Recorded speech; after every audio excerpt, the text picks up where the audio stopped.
Epstein file বলতে বোঝানো হচ্ছে জেফ্রি অ্যাপস্টাইন নামক এক ব্যক্তির সঙ্গে সম্পর্কিত বিভিন্ন আদালত নথি, সাক্ষ্য, ইমেইল, ফ্লাইট লগ, সাক্ষীদের জবানবন্দি, যেখানে উঠে এসেছে প্রভাবশালী রাজনীতিবিদ, বিলিয়নিয়ার, কর্পোরেট লিডার, এমনকি রাজ পরিবারের ঘনিষ্ঠদের নাম।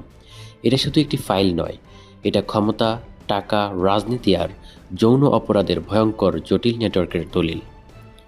অ্যাপস্টাইন একজন দণ্ডিত যৌন অপরাধী, যিনি নাবালিকা মেয়েদের যৌন শোষণ এবং পাচারের অভিযোগে অভিযুক্ত ছিলেন। সে মানুষের শিশুকন্যাদের সাপ্লাই দিত বিভিন্ন প্রভাবশালীদের কাছে। বছরের পর বছর ধরে এই নথিগুলো চাপা ছিল। লিস্টে ক্ষমতাবানদের নাম থাকায় সত্যকে গোপন রাখা হয়েছিল। অ্যাপস্টাইন ফাইলস হলো এমন একটি ফাইল যেখানে 3 মিলিয়নেরও বেশি পৃষ্ঠা, 2000-এর বেশি ভিডিও এবং 2 লক্ষের মতো ছবিযুক্ত এই ফাইলে এমন বর্বরতা উঠে এসেছে যা আসলে ভাষায় প্রকাশ করার মতো নয়।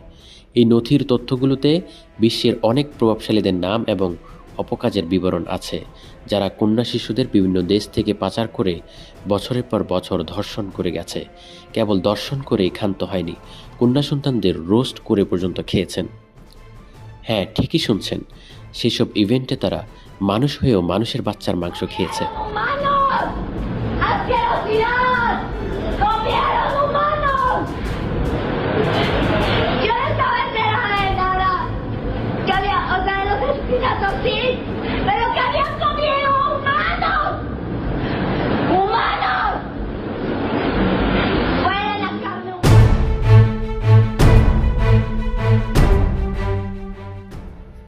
জেফ্রি অ্যাপস্টাইন কি কেবল একজন বিকৃতকামী ধনী ছিল?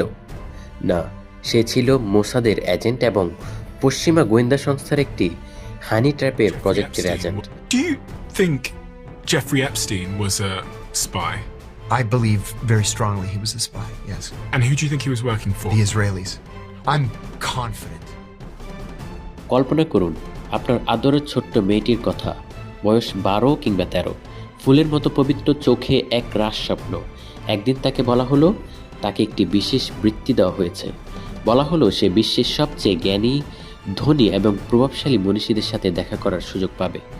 সরল বিশ্বাসে মেয়েটি প্লেনে উঠল, কিন্তু সে জানতো না চকচকে এই প্লেনটির নাম ছিল ললিটা এক্সপ্রেস।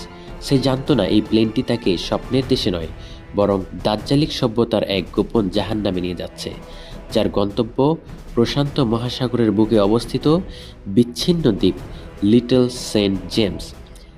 দ্বীপটি দেখতে দুনিয়াবি জান্নাতের মতো হলেও চারদিকে নীল সমুদ্র, মাঝখানে রাজকীয় প্রাসাদ। কিন্তু প্রাসাদের ভেতরে ঢুকতেই মেয়েটির স্বপ্ন কাচের মতো চুরমার হয়ে গেল। সে দেখল টিভির পর্দায় যাদের সে হিরো হিসেবে দেখেছে, নোবেল বিজয়ী বিজ্ঞানী, বিশ্বনেতা, হলিউড সুপারস্টার, তারা সেখানে বসে আছে। কিন্তু তাদের চোখে মমতা নেই, আছে এক আদিম এবং পৈশাচিক ক্ষুধা।